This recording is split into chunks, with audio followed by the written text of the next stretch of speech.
If you're an Amazon.com shopper, you can help Southgate Media Group out by visiting southgatemediagroup.com. There you'll find a link to log into your Amazon account, and a % of your purchase will go to help support all the shows on Southgate Media Group.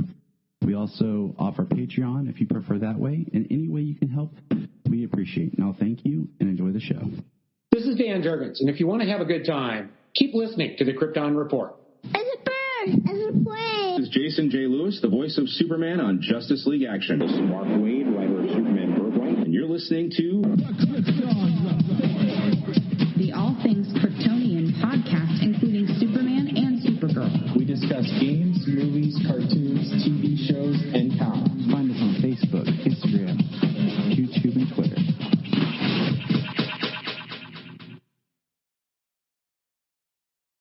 Welcome to the Krypton Report. It's another wonderful Kryptonian night. I am Tyler, the Superman of Blue, the Man of Tomorrow, and with me as always, the Man of Steel himself, the Superman of Red, James, the bad mother. Beep. Oh, what's up, man? Yo. Hey, what's up? What's going on?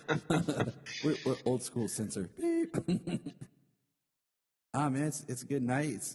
It's turning to be warm weather in Ohio.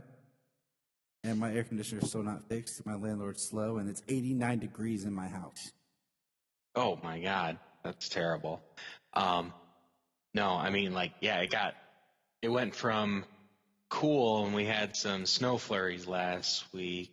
Nothing that stuck, just some things flying around, and then this week we're in the mid to upper 70s, and so today I kind of felt hot. You know, it's the one thing when it changes that much that quickly. That's when it's harder to adjust. Yeah, your body doesn't have a chance to adjust. Your blood's like, what's going on? Yeah, it's like wait, blood's got to get to the surface to get rid of more heat. Like, come on.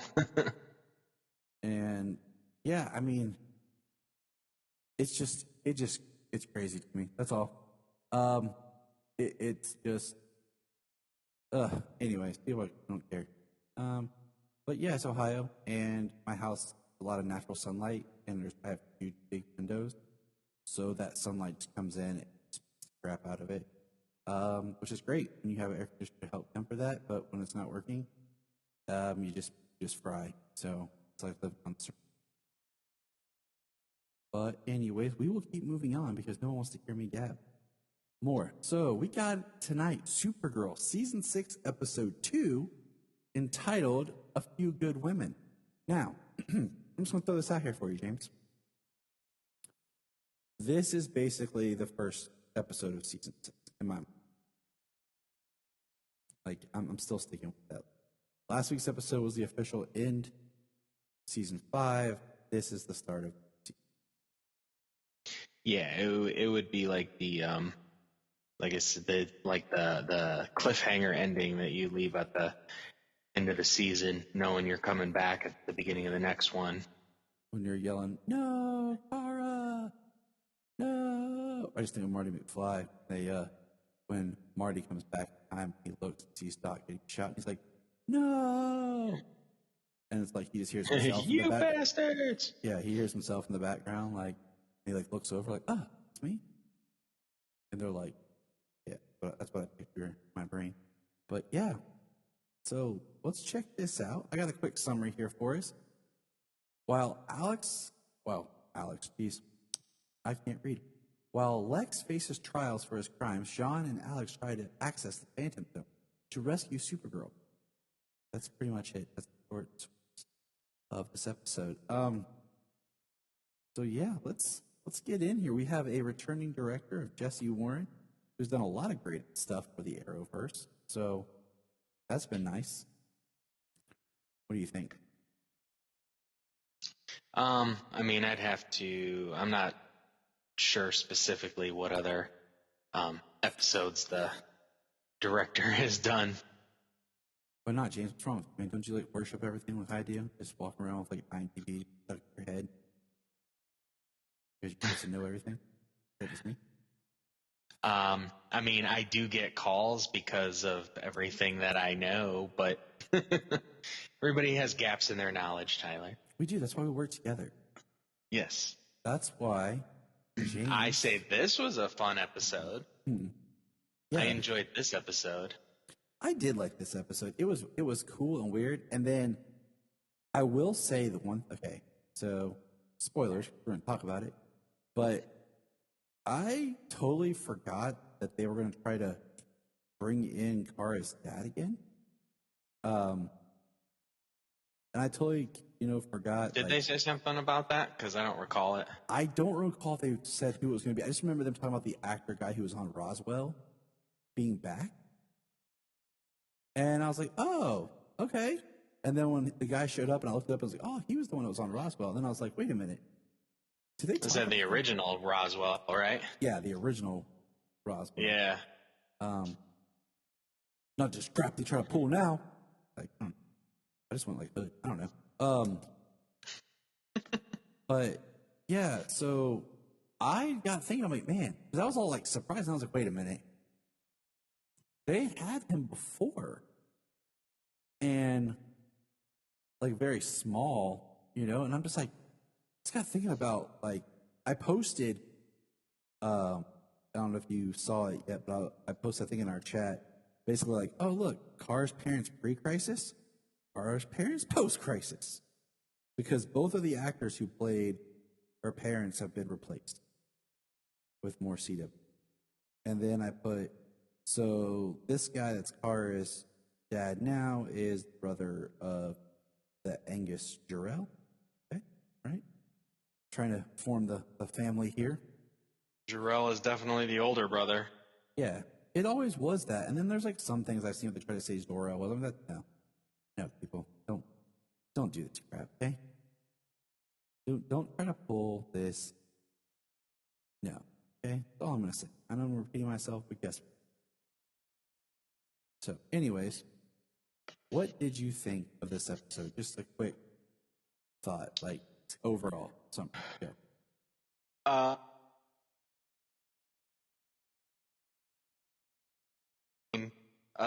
Plots there. Lex's trial.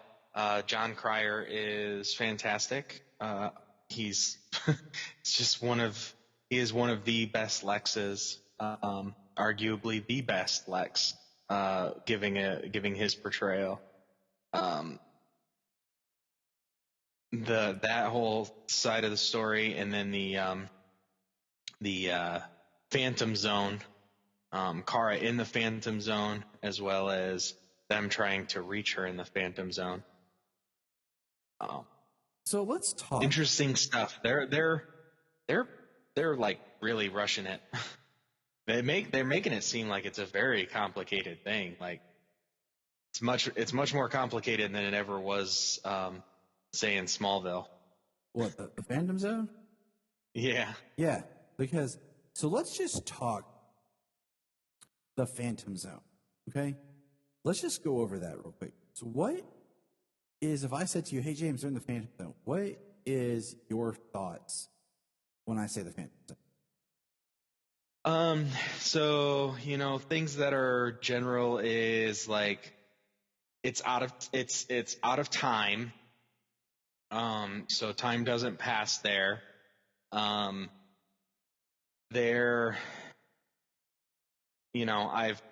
definitely seen phantoms in different iterations.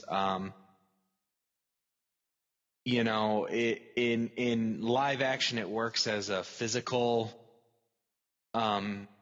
place that a person can visit and be. But I also know of like, where everybody is when they go into the Phantom Zone, their like physical, their corporeal body is turned into a phantom, a translucent thing where people can't hurt each other, and so, I mean, it makes it. I think they're doing a good job with this iteration live action, a place where physical, like Kara. And we got Zor-El is in there, So let's just say real quick.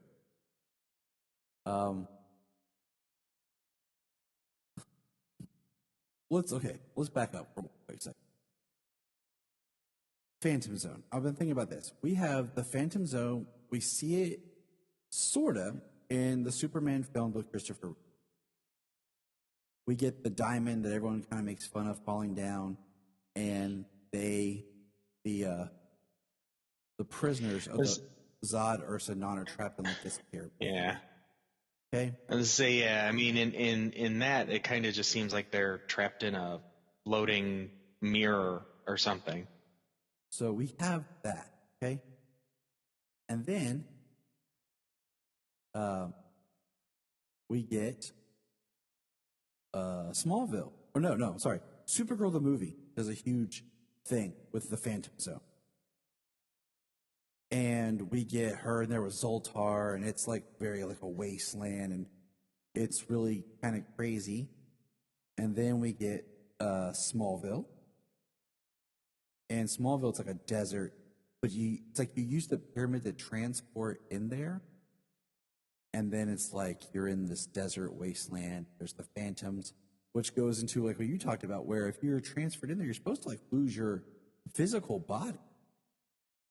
And then we have, now Supergirl, the series. We have Man of Steel, where we see like the Phantom Zone projector that takes you to the Phantom Zone. But we never see what it's like being a prisoner in the pods and then being sent to the Phantom Zone. Yeah, exactly.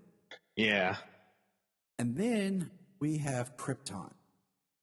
I like the way they did it in Krypton. At the beginning of season 2, that was Seg's in there. Yeah, that was pretty cool. The way that time all seemed to flow together in the Phantom Zone, and like he was in the world, but just like on another plane of existence. Yeah. It's like he was in a dimension where he could see things, but couldn't interact. Which is kind of like the translucent Phantom Zone, like especially in the New 52, where in the Phantom Zone, like people in the Phantom Zone are phantoms like around you. Yeah. In certain area, in certain places in the book, and other times they're kind of like they're still all translucent, but it looks more like the like a wasteland, like a desert or something like we normally see in this version, in the Smallville version. It's always some kind of barren place. So I like this one, like the look of it, but these phantoms, okay, so let's talk about the phantoms. They're actually like, they remind me of like their own alien species.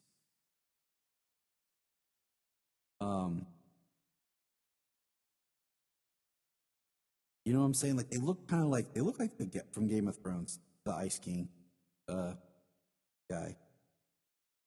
Is what it looks like. Right. Like the White Walkers. Yeah. But they're not like, they're physical beings that are like non-corporeal, like, so it's weird. They look like an alien race instead of just being like spirits. They even talk about the phantoms, and they describe them, basically remind me of like Dementors from here. Yeah. They make you live your worst fear and feed off that fear.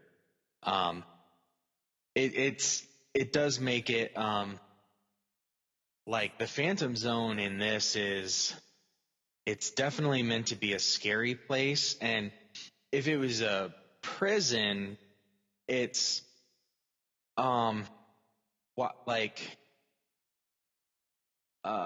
you don't want to drive the inmates mad. You know what I mean? Are some of them supposed to get out at any point, or are they, imprisoned for eternity? I'm sure some have the sentence of eternity, but But maybe without Fort Roz there, maybe Fort Roz was kind of like the place, the prison, and it kept the phantoms out in a way. Maybe. So, because we know Fort Roz in an earlier season had gotten out of the Phantom Zone. Yeah, and that's what I had to remind myself was like Fort Roz was in the Phantom Zone. Like, I had to remind myself of that because I honestly could not remember, because I feel like there's so many details that they haven't really went back to since the first season. They're like, we're off CBS. Get that happen, people. And then it's like all of a sudden something happens. Like, okay, wait a minute. Yeah, guys, remember what we told you about? Yeah, remember that. Okay. But you told us not to. Shut up. Good.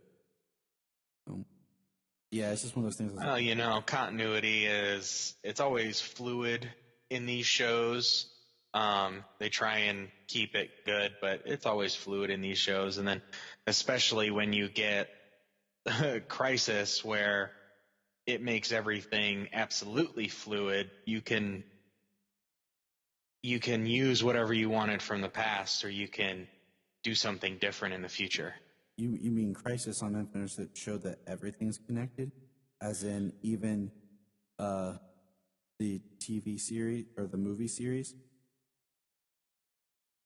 Yeah, like the same dark side on Zack Snyder's Justice League is the same dark side on Smallville. Yeah. Well, we never saw him. Only thing we ever saw was like his spirit. Yeah, saw just like a shadow.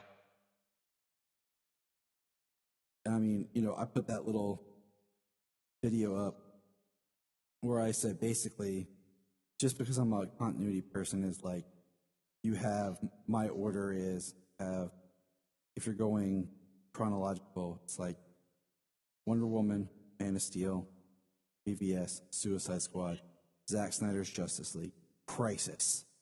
Because Grant Gustin and Ezra Miller crossed over, Crisis affects it. Okay? And then we get Justice League, because that's what the studios want to consider canon. Ugh. And then we get Aquaman and Shazam and Birds of Prey and The Suicide Squad, and Wonder Woman 84. So Wonder Woman 84 is a post-Crisis past film. It makes all the new stuff, it works. So that's how I just work in my head. Like why The Suicide Squad is a little bit different, and not exactly the Suicide Squad we had. And, it's how I make everything happy in my brain. Why Birds of Prey is continues on, but it's slightly awkward from where Harley was at the end of Suicide Squad. I just say Crisis and it all makes sense. You're just like,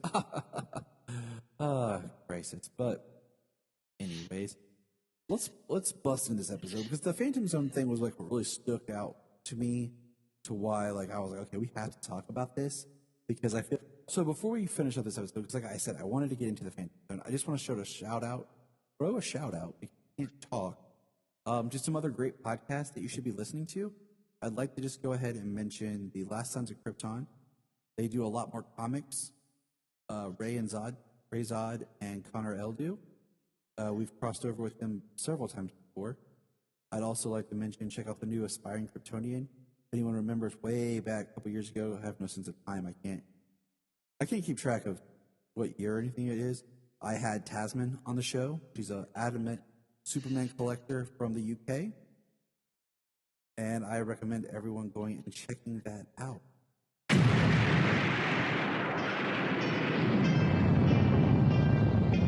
I am Connor from the House of L.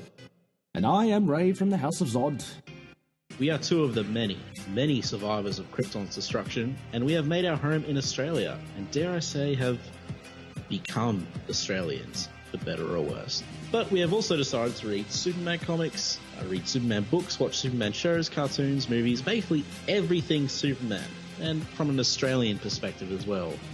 Whether you're a seasoned fan, like me, or whether you are coming in fresh, wide-eyed and wanting to learn more like me, then this podcast is for you. Join us for our bi-weekly adventures available on all good podcast catchers. So just search for Last Sons of Krypton, a Superman podcast. We'll be coming to you from Australia or some cosmic dimension, wherever we are that week. Up, and away.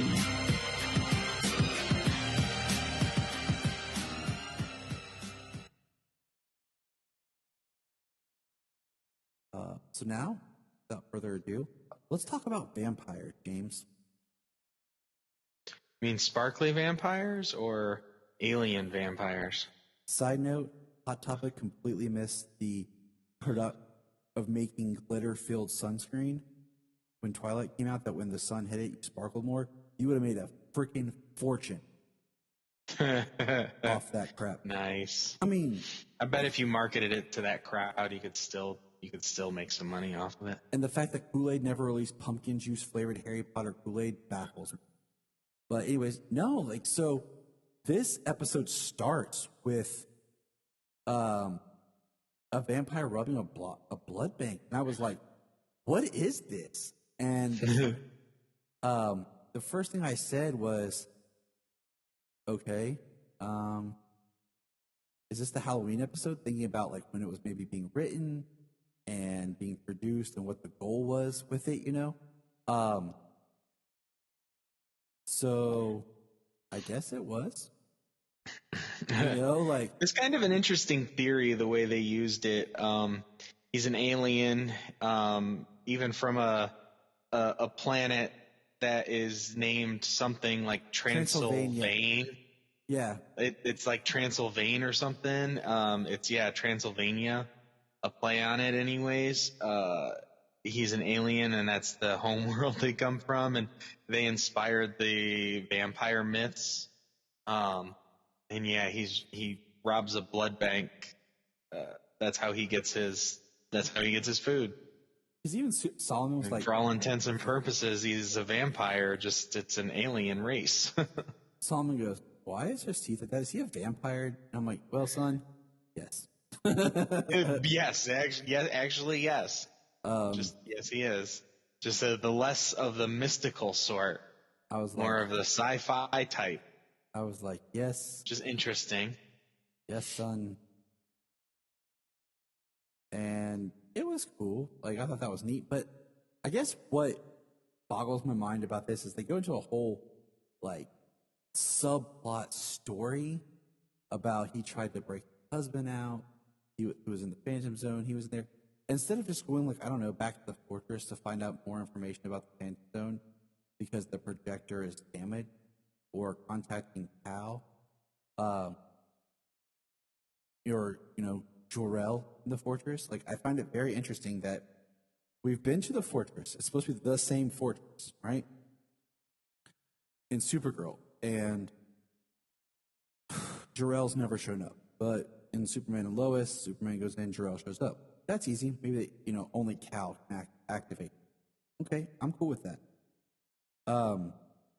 But my thing is, I really feel like we needed some sort of dialogue in these episodes or something, like where Superman is and what's going on, because I thought about when Buffy and Angel, when Angel split from Buffy, got his own show, okay? Mm-hmm. Follow me.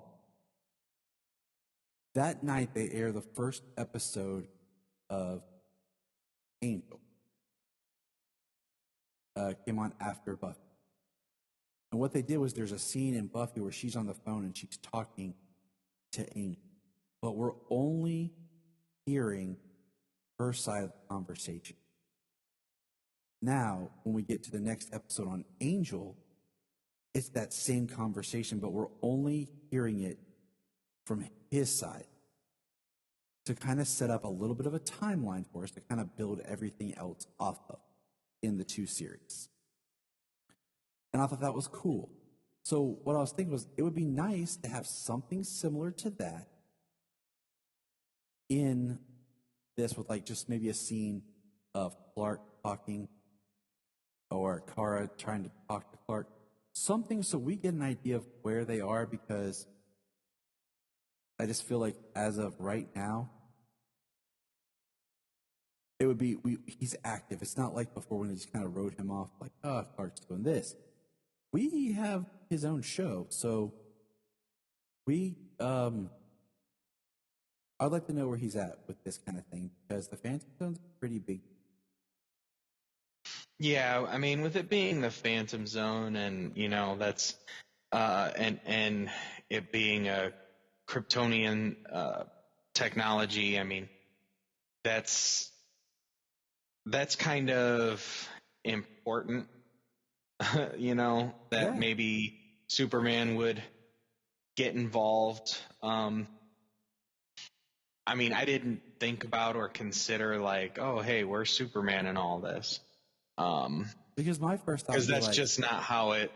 That's just not how it works. It's a different show. It's a different production. I mean, it's exactly like we've discussed in your comic books. It's a different story. It's a solo story, and the people involved in your solo story have to take care of the issue. Can't always call for outside help.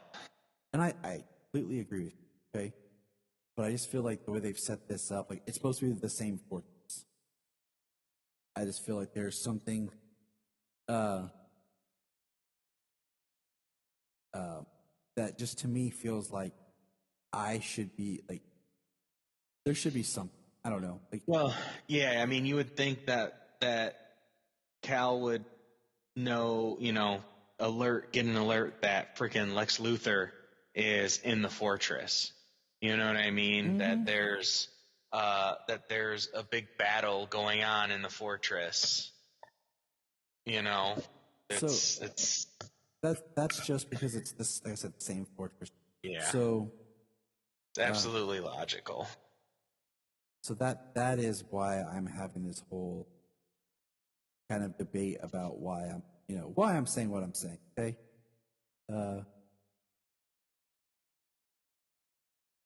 But anyways,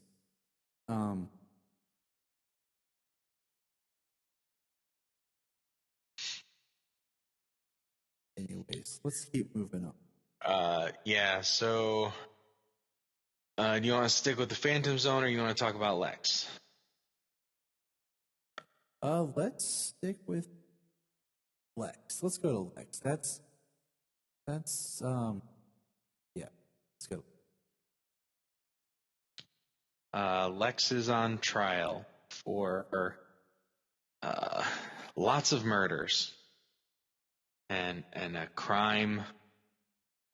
Is he on for crimes against humanity in this one? Yes. It's almost like he missed his opportunity for his clean slate, and now he's back being tried for what he had before. Yeah. So, he's his own defense, of course. Of course, he's too arrogant, snub to be anyone else's. Right, to let anyone else represent him. And I think it's hilarious, first of all. But we have the tight alibi by Eve Tussmacher. And she's going to testify against Lex. Yeah, her testimony. Everybody is kind of excited. Like, Lex is going down. There's a solid, tight case. And it's not the case. No, Lex makes her reveal all the stuff that she had done for him, and threw into question her credibility. So, which basically got her testimony thrown out. Because he basically plays it off as she was in love with him. And I'm trying to remember the term they used of what it is that got her like testimony thrown out. So Lex was plotting the whole time. and it just shattered her everything. Everything she had to say to pin Lex was gone. And earlier we had Lillian talking to him about taking the not taking the guilt because she didn't want to ruin the Luther name, and then she goes to Lena about and bring anything she can to bring Lex down. What do you think about that? I mean, Lena is definitely all in against Lex, putting him behind bars. She knows he's a bad person, and he's. I mean, heck, he was just about to kill half the Earth's population because they didn't love him, because they didn't get his download. Yeah, and what was the line that he said that was so amazing? He basically said, when Lena gets on the stand and she's basically outing him, she gets him really angry. He basically confessed and incriminated himself, but then spins it around with, well, if you could, you'd do the same thing as me. And everyone, is, yes. And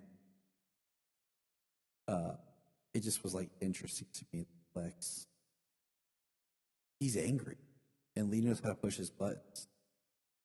But yet he's not really thought of her as an adversary much. And I'm kind of, upset that, last episode, you had Myriad and you just used it just to erase his memory of Supergirl when you could have just made basically, yeah. To where he could have took away some of his intelligence. Right. Something, because we find out basically his bailiff or whatever shows up, and it's good old Otis. And you're like, what? And even Lex looks like, what? And yeah, Otis is there, and I guess they're ready to blow up the jury and the judge. Yeah, so he basically rigged it. And I'm guessing Lillian had nothing to do with it, because the way she talks, it feels like she has nothing to do with it. Is that what you got from it? Yeah, I think so. He said he had a legal way of getting out of it, which was but of course he had move. Yeah. And then of course he has a sleazy, dirty, underhand way of trying to get out of it, by killing everybody and probably mounting an escape. Yeah. Well, I half expected him to just put on a suit and fly out or something, that's what I was expecting. But that's not what happened. But it would have been awesome if it was. Yeah. So let's see, who else we got to talk about this? We've kind of been a little over the place. Lena has the best line, though. I want to put that where I got it in my notes here. We have a scene of Lena and Andrea talking together. And she says, if the justice system doesn't stop him, I will, basically. And it's interesting. We're trying to. Well, because it didn't stop him. He got off.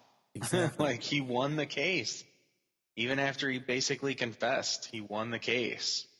So we're trying to, bring Lena back to the good side, but she's not making it easy. Nope. So what do you think about that? Well, I mean, she is a Luther and she thinks about things differently. And with her high level of intelligence as well. So, I mean, I would assume that it's bit of a bumpy road to redemption, especially and when she starts to when she has to face down her own demons moving forward. Yeah, it's going to be interesting. Less earning the trust than more believing she deserves.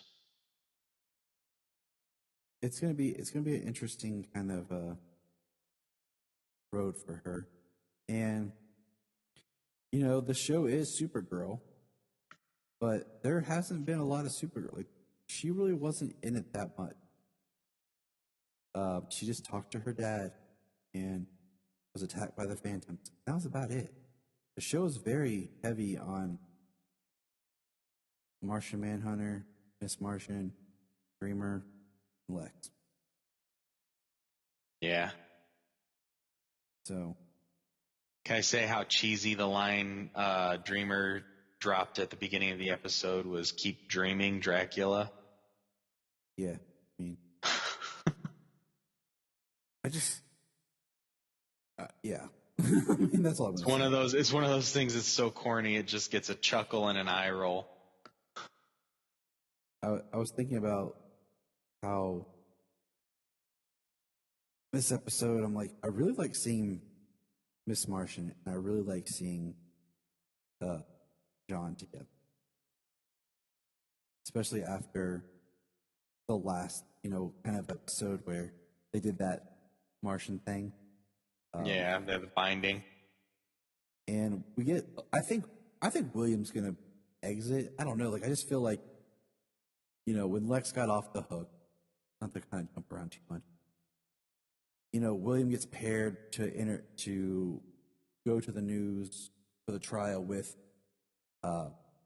Dreamer, and Nia has to leave, and William kind of covers it, but at the same time, William, he wrote that big piece on Lex that Lex basically undersells and undermines, and I just feel like he's losing hope. He might disappear. I want him to turn into Doomsday. Yeah. And we got another Davis Bloom situation on our hands. I mean, it'd just be awesome if he just gets injected with some sort of Tony and nanite that turns Doomsday. Right. Just use the same model that you got from Krypton.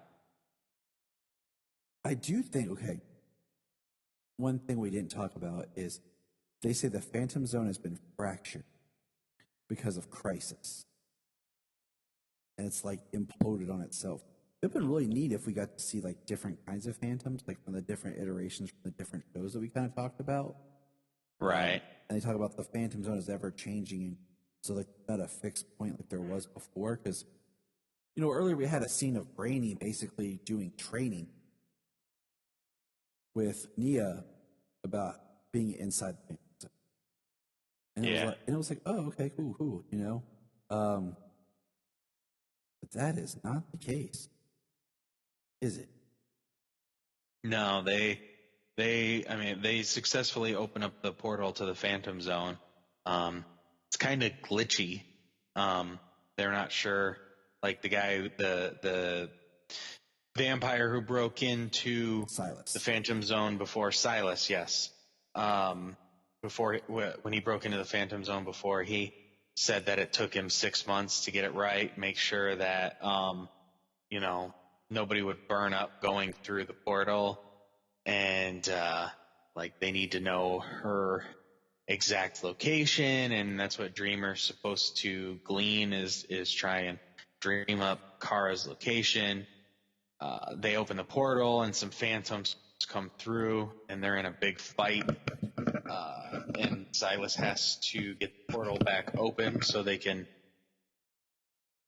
send them back through it. And they take it pretty hard, especially Alex takes it pretty hard that their first attempt wasn't perfect. Gold medal, perfect. Yeah, come on, you have been a government agent. You know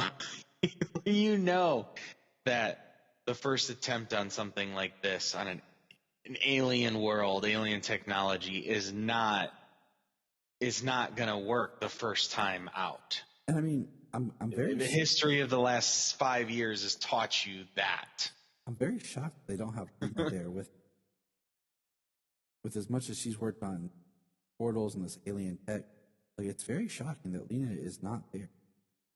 Yeah. Trying to find a way to save Kara. Well, I think she'll have to, next episode she may be working with the team.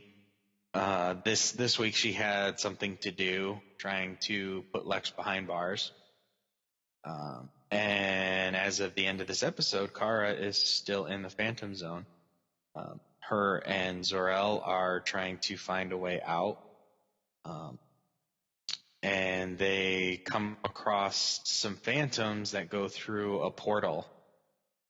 And she says, if they can open portals, maybe we can too.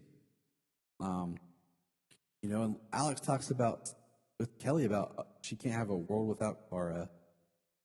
And earlier, Andrea makes a reference, like, I'm sure Supergirl will show up and save talking to William and Nia, like she always does. And of course, that's not going to happen. Yeah. And just this, I feel like there's momentum. I feel like this episode has a weird blend of feeling like we're dropped in the middle of something, but yet we're at the start of something. That makes sense. Because I don't feel like I'm coming in completely like the middle of a season I'm watching a show, but I don't feel like I have that lull of just starting a new season. Like, I feel like they're more focused because they're going to have this short season. Yeah, it's a little shorter, and they had discussed the first half of the season kind of having an arc, and then the second half of the season kind of having an arc, which we've discussed many times before, if they would take that approach and kind of have more focused storytelling in a shorter amount of episodes, you probably tell a more concise story, right, with that model. And it's been over and over. But my big question is, I really want, if we're in the Phantom Zone, I want to explore more of like what these phantoms are. Like, where did they come from? Because they always talk about the Phantom Zone being something that Jor-El discovered as a like dimension that's just this hollow place, and over years they've made it more rough, and what we talked about at the beginning about the different stuff, because a lot of times it's like, why didn't people just hide in the Phantom Zone during the destruction of Krypton? But there's been a lot of discussion about later the prison and somewhere to put stuff. I think it'd be really kind of neat to explore Phantom Zones. And Zor-El, he's gone mad. Like, that's kind of his thing. He's been there. He no longer has the mental, I don't want to say power, but like the mental capacity that he had with Kara. And I kind of forgot that Kara's pod was stuck in the Phantom Zone. For some reason I was thinking she was stuck. They did something a little differently with Kara, but he said, the Phantoms never bothered you because of your pod. Right. And I was like, oh yeah. So, just, interesting stuff. Yeah. Excuse me. Sorry. So Silas goes home he goes home and he's getting some blood out of the fridge to have a meal. And he starts to feel sick and he falls over.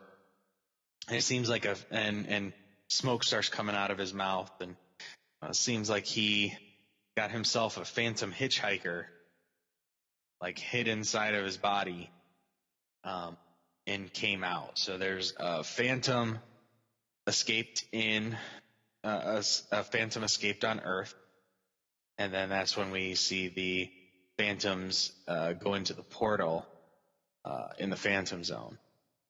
Dum dum dun. Yep. And then we get our fade to black. So that was pretty much it. I liked it. Like, I'm digging this season. And one thing that's kind of weird is like Sayla loves Supergirl, but she's just not that into the show right now. I mean, if we're watching anything else in Supergirl's on like with Superman, like she'll watch Superman Lois and everything. But I don't know what that says about what they've done to the character on the show by just almost making her in the background for her own show or something. Like Sayla's constantly like wants to watch this with Supergirl or gets mad because there's no Superman-based project that has both Supergirl and Superboy in it that I can watch with both my kids, make them happy. But yeah, when I'm like, I'm going to watch the Supergirl show, she's like, okay. It's kind of weird. Just throwing that out there. Yeah. I mean, my daughter didn't get into Supergirl too much. She's been in and out of it. But she really dug Stargirl and Batwoman. So. Yeah, Sayla loves Stargirl. And so it's just, I don't know what, like I said, I don't know what that says about the show and where it is and everything. But yeah, well, I feel like the way it deals with some of the hard hitting issues that it does, very after school special like. They deal with it very heavy handed, and it leaves less room for Supergirl to shine, I feel like as opposed to telling getting across the that message that week. So I feel like they lost their guidance on the show. They forgot what the show was about and who it was really for at some point. Because it's nice to see superhero stuff for girls, now. Seeing female protagonists in stories more and more. And I just wish, I can't wait for Stargirl, because my daughter will be so excited, but I wish she would enjoy this show more. And maybe she'll like it when we go back and watch it from the beginning. And just her and I start watching season 1 together. Right. Maybe she'll get into it. But that's this week on the Krypton Report. James, thank you for being here. As always, lovely to have you. Always a pleasure. And we're going to keep on chugging along with our final season. It's a bittersweet. I'd rather the show go out, with a powerful punch than fizzle into annoyingness. And let's keep our fingers crossed. Yeah, it's starting fairly well. Yeah, good 2 episodes. It is, and I'm enjoying it. And I look forward to more of what this season has to offer. And one quick thing I will say is, as much as I love him, I hope Lex doesn't stay around too much longer, because it feels weird having a Superman go and Lex. But whatever. Right. So next time, remember. Look up in the sky. Look up in the sky. Look in the sky.